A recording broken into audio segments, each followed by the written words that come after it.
So, welcome back. Let's do cyberblazing for Kinsey.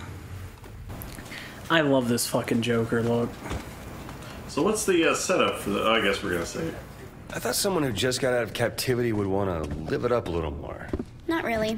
I hate people. Oh. Okay, so do you have anything on the Deckers? Not yet. Okay, then what have you been doing since you got out? Power leveling. You're killing me, Kinsey. I can't help you take down the Deckers until I know where they're hiding. So I wrote a program that tracks the user's physical location while they're logged on. That's... awesome. Just play the damn game and I can pinpoint where the Deckers are in real life. And now we're talking. This is a great game. Alright, here we go. Yeah, Tron, baby. What the hell? Yeah, this game is full of just stuff. So what's the point here? I power level your cycle to be able to blow past any security block the Decker users put up. Meaning what? I just drive into things? Pretty much, yeah. Sounds simple enough. No, I'm thinking it was our joke when it comes to anything cyberpunk. Oh, I need to avoid the fire. Anytime we did anything cyberpunk, and it's like, all you need is a guy in a trench coat with a gun running, and the music in the background going... Yeah, and that's half of cyberpunk. That's a full all of cyberpunk. Thanks. No, the other half is, you got some kind of weird, like circuit board bullshit sticking out the side of your forehead, and one of your eyes is a different color, and it's neon. You know, that is Keep this up. an important thing to cyberpunk, is that it's supposed to be a little bit more tactile than like digital. Yes, because remember, cyberpunk was something that was more of an 80s creation, like, you know, like Blade Runner is like Yeah. a very cyberpunk. Yeah, Neuromancer. Yeah, that kind of crap.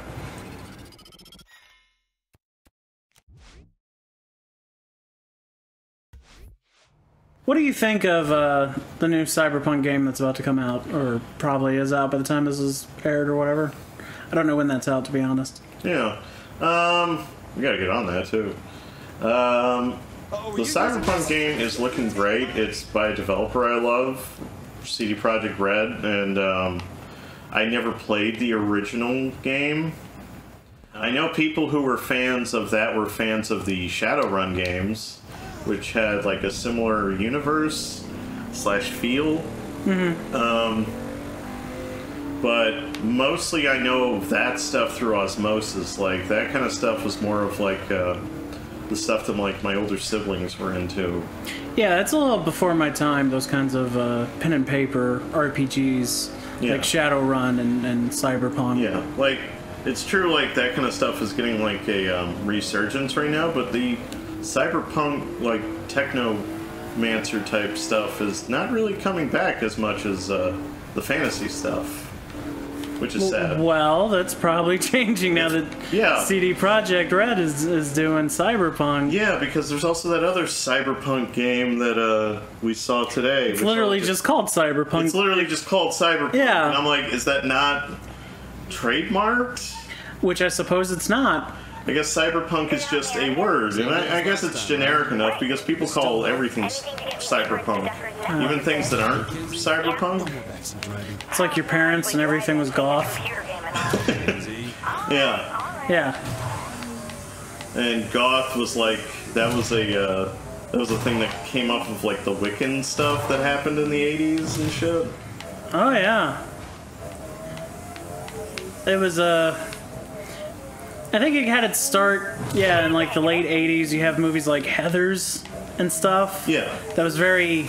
Because the 80s were such a materialistic time period that, of course, the way to rebel against your materialistic yuppie parents was, you know, I don't subscribe to that kind of stuff. I'm of the earth and earth magic. And just sarcastic eye rolling and kill the preppies. Yeah. Yeah. Because the thing with trends is that what starts as a counterculture thing is the extreme opposite of the thing that was popular. Yeah. And then that becomes the thing that's popular. So it's a pendulum that keeps going back and forth.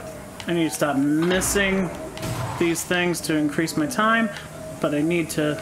There we go. Here's one. There we go. I'm fine. I'm fine. Hey, you got it? Baby, please. What do you think? You know who I am? I'm the Joker! Oh. I'm the Joker. Well, Forever is my catchphrase. I'm the Joker. I could be the Juggernaut. I think I can probably make someone that's similar enough. No. I like the Joker look, especially since I feel like this is the best Joker look that you've put together so far. Dude, I love cross-dressing Joker. And I think I'm going to slowly turn him transgender Joker. You're going to gender bend him? I think so. I think that's... Is there androgynous gender in this? Like, non-gender? In the second one, there definitely is. Because the sex appeal thing that, you know, controlled the dick size in the beginning of this... Yeah.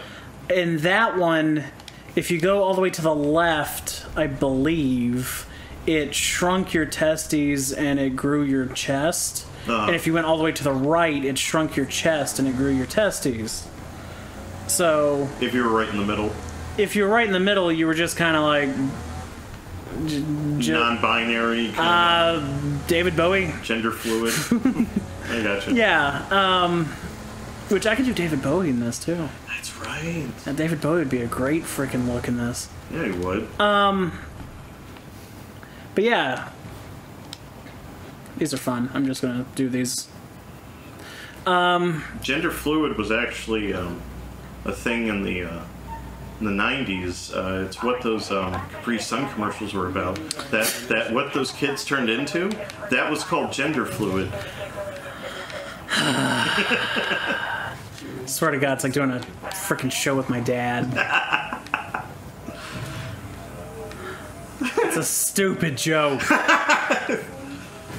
But yeah, you could do a transgender character into oh damn it. Oh damn it. Oh damn it. Oh damn it.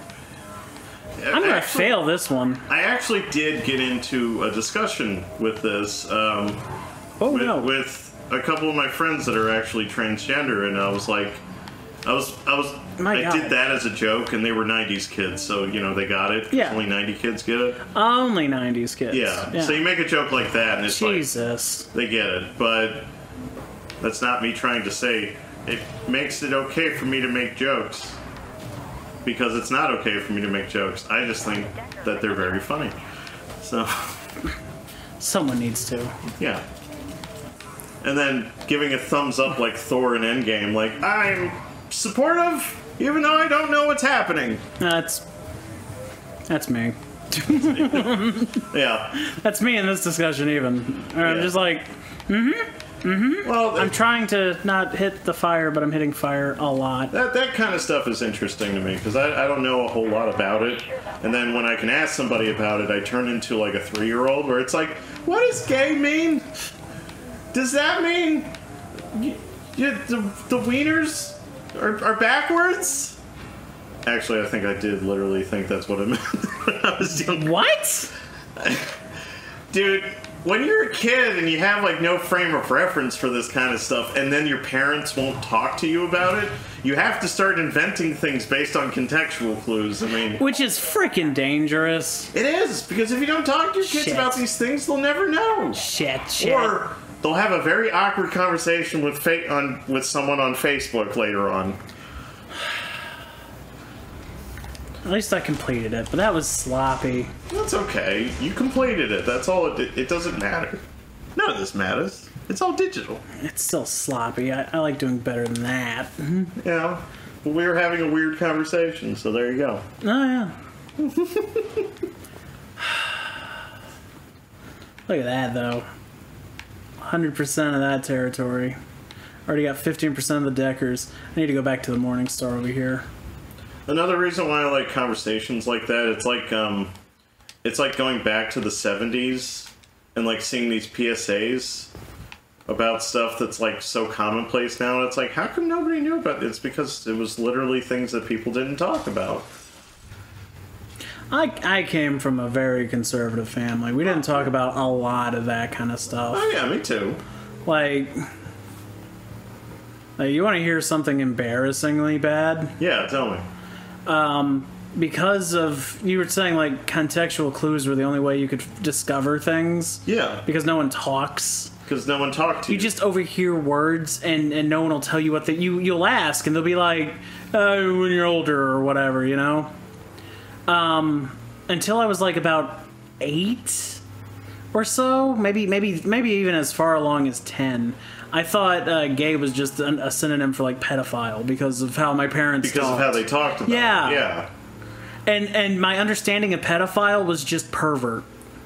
But you didn't even have a... Because I didn't even have the understanding of what a pedophile meant. Or even what a pervert was. You want to know the funny thing? What? I got in trouble for calling my dad a pedophile. Oh, shit. Because I had overheard my mom and dad, I guess, flirt back and forth. And she called... She called him a pervert for like grabbing her butt or whatever, you know, like Yeah. There's a couple stuff. and being a kid, and I thought all of these terms were literally interchangeable because what the fuck do I know about fucking sex or sex terms? Yeah. I jokingly said, "Yeah, you pedophile," and I got a talking about how that's not a thing you're supposed to say, and you should never call your father that, Especially in public. Yeah, because you have to imagine immediately my parents like blood pressure shot up and spiked, and they were just like, "This kid's gonna fucking get us arrested or something because he overheard pervert and thought pedophile." I don't remember this because I was pretty young. For some reason, I had somehow absorbed, just probably from like an older sibling, like a blowjob joke.